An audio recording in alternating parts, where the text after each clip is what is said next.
मित्रांनो, सकाळी उठण्यापासून ते रात्री झोपण्यापर्यंत तुमचे 70% काम हे रिपीटेड असते, जे तुम्ही काल केले होते. जसे की जर तुम्ही विद्यार्थी असाल तर उद्या तुमची दैनंदिन दिनचर्या शाळेत जाणे, अभ्यास करणे, खेळणे, मोबाईल चालवणे आणि झोपणे ही असेल. या रिपीटेड होणाऱ्या कामांना सवयी म्हणतात. मग ते चांगले असो किंवा वाईट, ते ठरवतात की आपण आपल्या डेस्टिनेशनपर्यंत पोहोचणार आहोत की नाही. तुम्ही बॅड हॅबिट्सचे शिकार आहेत का, जे आपल्याला आपल्या टार्गेटपासून दूर ठेवते आहे का? जर आपल्याला आपलं ध्येय गाठायचं असेल तर आपल्याला या वाईट सवयींची साखळी तोडावी लागेल. तर कोणत्या त्या वाईट सवयी आहेत ज्या तुम्हाला डिस्ट्रॉय करू शकतात? जाणून घेण्यासाठी व्हिडिओ शेवटपर्यंत पहा. नंबर 1, जागे झाल्यानंतर लगेच तुमचा फोन तपासणे. आणि जवळजवळ 80% लोक जागे झाल्यानंतर 15 मिनिटात त्यांचे मोबाईल फोन तपासतात. ही एक छोटीशी सवय तुमची प्रोडक्टिव्हिटी मोठ्या प्रमाणात कमी करू शकते. काय होते की जेव्हा तुम्ही जागे झाल्यानंतर लगेच मोबाईल चालवता तेव्हा तुमचा हाय डोपामाइन सुखावतो. डोपामाइन काय आहे? डोपामाइन हे मेंदूमध्ये तयार होणारा न्यूरोट्रान्समीटर आहे. मूलभूतपणे हे न्यूरॉन्स दरम्यान रासायनिक संदेशवाहक म्हणून कार्य करते. तेव्हा तुमच्या मेंदूला ॲप्रिसिएशनची अपेक्षा असते, तेव्हा डोपामाइन मेंदूमध्ये सोडले जाते. उदाहरणार्थ असे म्हणूया, तुम्हाला मसूर आणि तांदूळ सारखी खास घरगुती शिजवलेली डिश खाण्याची इच्छा आहे. अशा स्थितीत जेव्हा तुम्हाला मसूर आणि तांदळाचा सुगंध येतो किंवा तो बनवलेला दिसतो किंवा आपण ते खातो, तेव्हा तुमच्या मेंदूमध्ये डोपामाइनचे प्रमाण वाढते. हाय डोपामाइन सुकवल्यामुळे तुम्हाला लो डोपामाइन असलेल्या कामांमध्ये इंटरेस्ट येत नाही. म्हणून जागे झाल्यानंतर मोबाईल फोन तपासण्याची ही सवय बदलून चांगली सवय लावा. पुस्तक वाचन, प्रेरणादायी साहित्य वाचन यासारखी रचनात्मक सवय लावा आणि झोपताना मोबाईल फोन सोबत ठेवू नका. Number 2, lack of self awareness. हे काय आहे समजून घेण्यापूर्वी आपण अवेअरनेसकडे एक नजर टाकूया. अवेअरनेस म्हणजे तुमच्या आजूबाजूला काय घडत आहे हे जाणून घेणे. तर सेल्फ अवेअरनेस म्हणजे तुमच्या सोबत काय होत आहे, तुमची ताकद, कमकुवतपणा कशामुळे आहे याची जाणीव करून घेणे. या सर्व गोष्टीचे ज्ञान आत्मजागरूकता आहे. परंतु तुम्हाला माहिती आहे का की फारच कमी लोक आत्मजागरूक आहेत?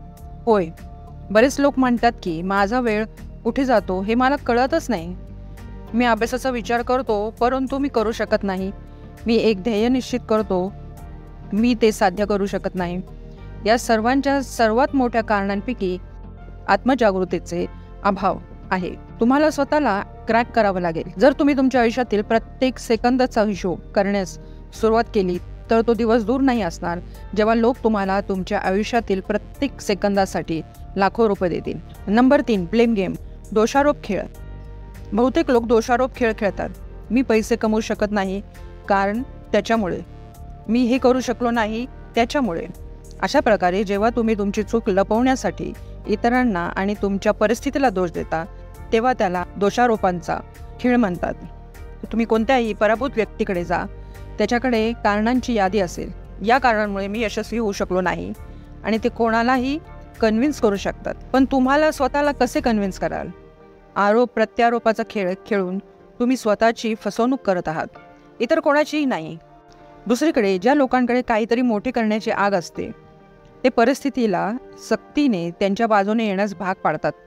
आणि हे मी थिअरॉटिकल बोलत नाही. इंटरनेटवर अशा हजारो कथा आहेत ज्यांच्याकडे काही नव्हते परंतु आजच्या काळात त्यांच्याकडे सर्व काही आहे. त्यामुळे मित्रांनो, जर तुम्हाला यशस्वी व्हायचं असेल तर कधीही दोषारोपांचा खेळ खेळू नका. नंबर 4, ॲडिक्शन्स, व्यसन. मादक पदार्थांचा दुरुपयोग, जुगार किंवा इतर कोणत्याही प्रकारचे व्यसन एखाद्याच्या जीवनावर नियंत्रण ठेवू शकते. त्यामुळे आर्थिक नुकसान, तुटलेले नातेसंबंध, आरोग्याच्या समस्या उद्भवू शकतात. व्यसनाधीनतेमुळे एक विध्वंसक चक्र तयार होते, ते तोडणे कठीण असते. नंबर 5, परफेक्शन, परिपूर्णता. जेव्हा तुम्ही हा शब्द ऐकता तेव्हा तुमच्या मनात काय येते? एक व्यक्ती ज्याचे काम परिपूर्ण आहे, ज्याला सुधारणा करण्याची आवश्यकता नाही. पण हे खरे आहे का? नाही. परिपूर्णता हे ॲक्च्युली एक्झिस्टच करत नाही, कारण माणूस सारखा शिकत राहतो. परिपूर्णतावादी म्हणतो, आज जे मी काम केले ते मी पुन्हा 1 महिन्याने पाहिले तर आश्चर्य वाटेल की मी एका महिन्यात किती प्रगती केली. मी 1 वर्षानंतर बघेन, मी विश्वास ठेवणार नाही की हा मी आहे. एक व्यक्ती आयुष्यभर शिकत राहते, त्याचे कौशल्य सुधारत राहते. त्यामुळे तुम्ही परिपूर्ण आहात किंवा मी परिपूर्ण आहे असे म्हणता येणार नाही. परिपूर्णता हा केवळ एक भ्रम आहे, म्हणून परिपूर्णतेच्या वर्तुळात कधीही जाऊ नका. नंबर 6, पुरेसे प्रोटीन आणि सूर्यप्रकाश न घेणे. ही एक अतिशय फेमस मिथ आहे की प्रोटीन्स फक्त बॉडी बिल्डरच घेतात, परंतु असे विचार करणे आपल्या आरोग्यासाठी चांगले नाही. ॲज पर WHO, स्वतःची काळजी घेण्यासाठी प्रत्येक व्यक्तीच्या आहारात त्याच्या वजनानुसार प्रोटीन्स असणे आवश्यक आहे. जर तुमचे वजन 60 किलो असेल तर तुमच्यासाठी 60 ग्रॅम प्रोटीन्स. तुम्ही कार्ब्स सेवन कमी करू शकता, परंतु तुम्ही प्रोटीन्सचे सेवन वाढवले पाहिजे. दुसरी चूक म्हणजे सनलाईट न घेणे. आता पावसाळा संपला की हिवाळा सुरू होणार आहे. उन्हाळ्यापेक्षा हिवाळ्यात नैराश्याची अधिक प्रकरणे दिसून येतात. हेच कारण आहे की शरीराला सनलाईट मिळत नाही. सनलाईटचा तुमच्या मनस्थितीवर परिणाम होतो. सेरोटोनिनच्या उत्पादनात मदत होते, म्हणून घरी बसू नका, बाहेर जा आणि सूर्यस्नान करा. Number 7, junk food.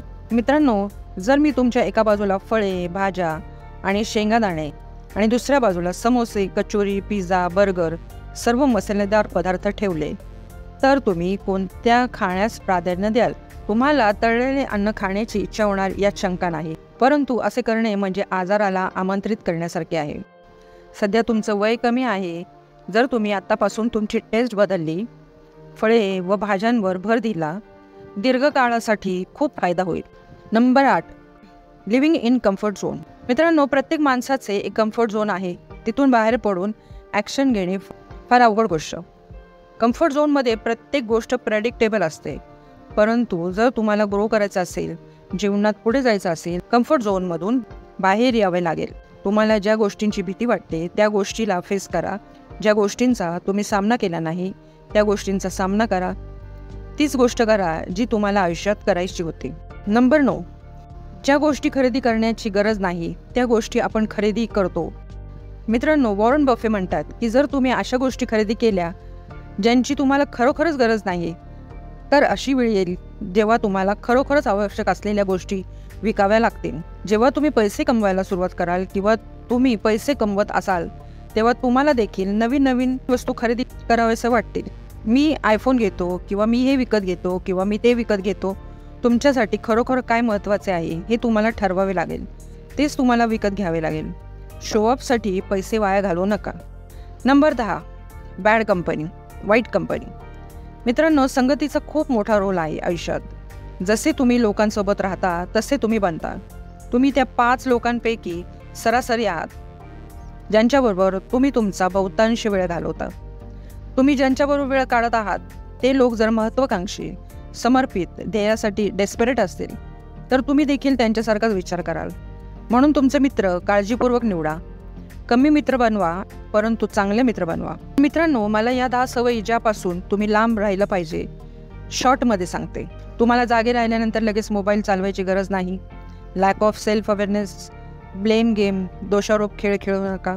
परफेक्शन, तुम्हाला स्वतःची काळजी घ्यावी लागेल. कुठल्याही प्रकारच्या ॲडिक्शनपासून तुम्हाला लांब राहावे लागेल. जंक फूड खाऊ नका. बॅड कंपनीपासून लांब राहा. विनाकारण खरेदी करू नका आणि कम्फर्ट झोनमधून बाहेर या. तर मित्रांनो, तुम्हाला हा व्हिडिओ आवडला असेलच तर कमेंट करा. तुम्हाला कोणत्या विषयावर व्हिडिओ पाहायचा आहे हे देखील कमेंट करून सांगा. हां, तुमच्या मित्रांसोबत शेअर करा आणि असा अद्भुत व्हिडिओ पाहण्यासाठी चॅनलला सबस्क्राईब करा. बेल आयकॉनवर क्लिक करा. मी तुम्हाला पुढच्या व्हिडिओमध्ये भेटेन. तोपर्यंत काळजी घ्या. धन्यवाद.